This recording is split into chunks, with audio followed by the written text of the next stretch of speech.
Alhaitham's biggest pros and cons. That's what I'm here to tell you today. My name is Juice, and let's get into it. I think one of my favorite things about this supposedly feeble Chad is how cheap he is. Not just cheap to get going, but to really get going. Alhaitham is an extremely strong carry who can dish out insane numbers even on a 3-star weapon like Harbinger of Dawn. It is literally on par with Mistsplitter's performance. Listen, I get it. HOD does require you to be above 90% HP in order for its passive to activate. The main point I want to make here is how you can put in so little and get so much out, which is incredible for a DPS unit to have. Not to mention that you don't have to put a lot of artifact investment into him to hit the ground running with Flickerman flickering all over the place. This is a double-edged sword though, which I'll move on to later, so if you're just starting the game and don't have a lot of artifacts to work with, this guy works perfectly well on lower end artifacts that haven't got 1 million zillion crit value to boot. Also, you can play him with extremely cheap teammates if you're a newer player, and upgrade them over time to play a team that suits your needs. For example, Alhaitham, Shengqiu, Kuki, and Dendro main character. Or if you're feeling fancy, then Kirara or Fischl. I know older players of expensive teams are gonna scoff at that, but it's important to acknowledge how newer free-to-plays can yield surprisingly high performance out of something like this. But you can absolutely skyrocket his damage with his other teammates. Nihida in that flex slot is already an amazing Alhaitham increase, especially since then Alhaitham doesn't have to hold Deepwood. Plus, Nihida is an extremely free-to-play friendly unit who goes on the easy build of triple EM in Alhaitham Quick Bloom teams. Not to mention how they share an artifact domain, so they're a super resin efficient pair. I say this, but chances are Notlam will introduce strong boxes for these sets as well. Things keep getting better. Also, weapons on your teammates can be cheap. Craftable on Kuki, Favonius on Shengqiu, and Nihida can use pretty much whatever. And eventually, you can invest in upgrades, like Yalan over Shengqiu. Then Alhaitham gets a ramping damage bonus, and you'll get ramped up excitement from how much this already great team improves then. Not to mention the new Farina variant involving Kuki. Plus, be honest with me guys, you're a whole bunch of Raiden simps, so I'm not surprised that most of you would have her. Well, you're in luck, since a triple EM Raiden is a cheap and intuitive build with huge uptime that allows your Alhaitham to blast the competition. It's incredible how really the only thing you need to play Alhaitham and get damage out of him is level 90 for reaction's sake, and some motivation. So yes, dear free-to-plays, this guy is as cheap as it gets, and his performance is incredible at cheaper levels, especially compared to other top-tier carries right now who are far more expensive in comparison, barring Noivellette, because, well, be sanctified. Alhaitham has what I'd like to call a high skill ceiling, but not a very high bar to entry. You can still reap all those amazing benefits I started earlier, even if you're mid at the game and have chronic skill issue. After all, big Dendro numbers go boom boom. But if you want to master Alhaitham, oh my goodness, this takes him to a whole nother level. Let me prove it to you. First up, here's the build card of the Alhaitham being used in this video. Impressive, I know. Now here's our good friend Triple Kenki.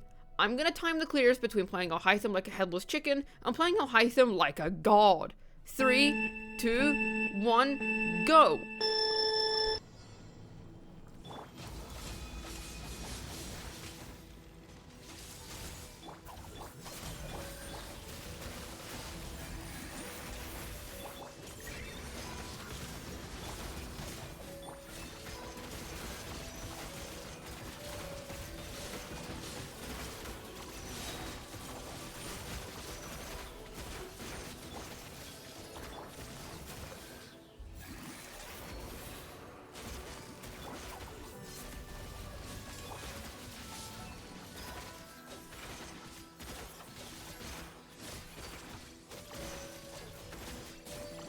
See, it's not like I didn't clear with a team that played badly, but you can also see how much of a difference skill makes when playing Alhaitham. This is because everything is about mirrors with him. Huh, no wonder, guy probably likes seeing his reflection and going, yeah, that's one feeble scholar right there. What a chat. Skill-based gameplay mostly improves him because of his uptimes. The whole point of Alhaitham while he's on field is to maintain his Dendro application at its peak with 3 mirrors ideally, having his prime mirror time lasting on field as much as possible while you fight enemies. It's where the majority of his damage share comes from. For reference, Alhaitham's Dendro application when he has 3 mirrors up is equals to Nihida's usual Dendro application. If that isn't nuts, then I don't know what is. Not only will this net you a better clear time as you've seen, but it also takes advantage of another great quality that this guy has. When do the positive qualities ever end? But by having good skill, you're able to take great advantage of the fact that Alhaitham has flexible rotations, allowing you to easily adapt to the situation at hand. Being adaptive means he can do very well against many different kinds of enemies. Bosses, AoE, multi-wave, you name it, it's Alhaitham's, my friend, as long as you have enough skill. Think of it like getting good at baking. At first you follow fixed recipes, but over time as you become more confident and learn how certain ingredients interact with one another, you can stir things your own way and make your own unique recipes. It's similar with Alhaitham. Once you've learned the ropes of playing him, you can execute his mirror rotations in the way that suits both you and the scenario at hand the best. You will be able to execute all enemies ahead of you with enough time and practice. You could argue this as a potential con, as him being hard to play might limit his potential for some, but the way I see it is that even when you play him like a fool, you still get absurdly high DPS out of him. I literally cannot make a video about Alhaitham's pros without mentioning the fact that he's a top tier DPS. If you decide to pull for him, you're adding an extremely valuable carry to your account. Even as a mega endgame player, because he is still the best Dendra DPS in the game, and also just one of the best DPSs in the game on the whole. He can easily be considered at least top 5, if not close. Why is this a big deal? We've gotten tons of strong characters this patch. Simple. He's had a very good run in terms of shelf life so far. This guy released back in 3.4 and is still one of the finest premier DPS units that you can pull for. He has lasted over a year now, and I believe that if you pull him on his rerun, he won't get power crept for at least another year. And if he does, then he will still be a good unit because that new unit would have to be obscenely broken in order to eclipse Alhaitham enough to make pulling for an upgrade worth it at all. The fact that he can also play in pretty much every Dendro team is testament to how versatile and valuable this guy is. Sure, the likes of Yigravate with Alhaitham and Nilu Bountiful Core's Bloom with Alhaitham aren't going to be as strong as the legendary Quick Bloom team. But hey, just because it isn't diamonds doesn't mean that gold isn't good either, because even in these teams, Alhaitham rocks. That frees up units for your other half if needs be. For example, Yigravate Hytham taking up no Hydra units, freeing up Yelan and Farina for your other half, so he can be valuable in that way too. Also, his DPR, damage per rotation, is just extremely high. Reactions carry this man's average DPS into the high heavens, it's insane. So yes, just know, Alhaitham is good. Like, really very good for DPS. Just a missed opportunity that they made Kaveh a unit that nerfs Bloom instead of having some kind of synergy with Hytham. Well, that's honestly kind of in character for him. Unlucky guy. Now for his cons. I'm gonna be completely honest with you, there aren't many, but they're still enough to the point where it's worth covering them. For instance, high investment. Let's say you want to take your Alhaitham to the next level, and crank up his DPS to the max of Constellations. Well, it's actually more valuable to get Nahida C2 over his own C2 if you want to max out Alhaitham's damage potential. Yup. His own cons are pretty garbage. He's a go big or go home, C0 or C6 character. Or even Farina's C2 would be more valuable if you're looking to boost up his DPS. And she doesn't even buff Dendro core damage. His signature weapon is pretty good. Yeah, I think it's worth getting if you main him, if anybody was wondering, but it's not irreplaceable with a plethora of other 5-star options, with the more flexible Primordial Jade Cutter coming in extremely close when it comes to performance, nearly outperforming it in AoE scenarios.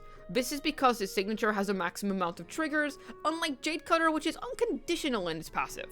And if you get Yelan C2, well, the thing is, most of Alhaitham's huge DPS comes from reactions. Yelan getting more damage herself isn't really a direct upgrade to Alhaitham as much as it is just a buff to herself. I mean, it still increases his team damage, I guess, but no buffing there. And Raiden's cons are next to useless for him. If you're getting Baiju cons for any reason other than Noivalette, huh? Also, artifacts. I did say we would come back to this double-edged sword later. Oh hey look, the sword evolved. So it's great that you can hit the ground running at lower investment levels, and that at middle investment levels, he does great. But the more you invest in his substats, the more useless they start to become. This is because Alhaitham's contributions in his own team aren't actually that high compared to the likes of Lini or Arlecchino, for example.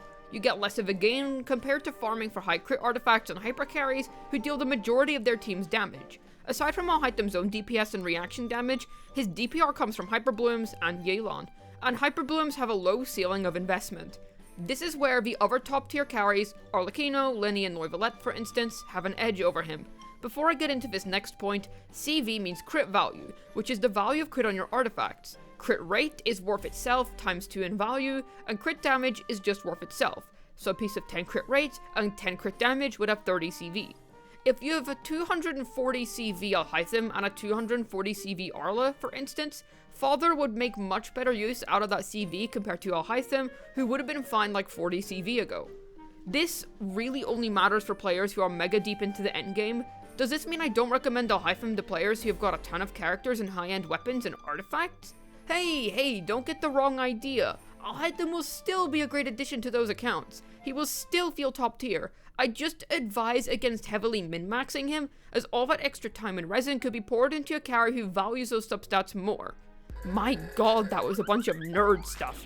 Anyways. Consider this a very small nitpick, because most enemies in Abyss are large and easy to hit, or are bosses which have fairly clear hitboxes. Sometimes Alhaitham can struggle in content where enemies can easily separate due to his mirrors having a pretty small range, but I'm gonna keep it 100%, this should not be a deal breaker for you. Hoyo cooked a feast when they made this guy. Both combat-wise and aesthetically, he is literally the guy that your girlfriend told you not to worry about. He is literally him, the man.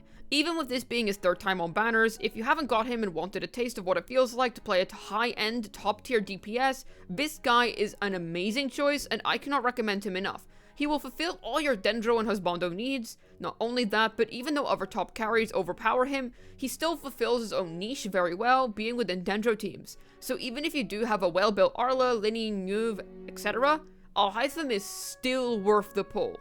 Hopefully this video was able to tell you about Alhaitham's biggest pros and cons. This has been Juice, signing out, and I have some very unfortunate information to share with you before I end this video. Alhaitham doesn't wear socks.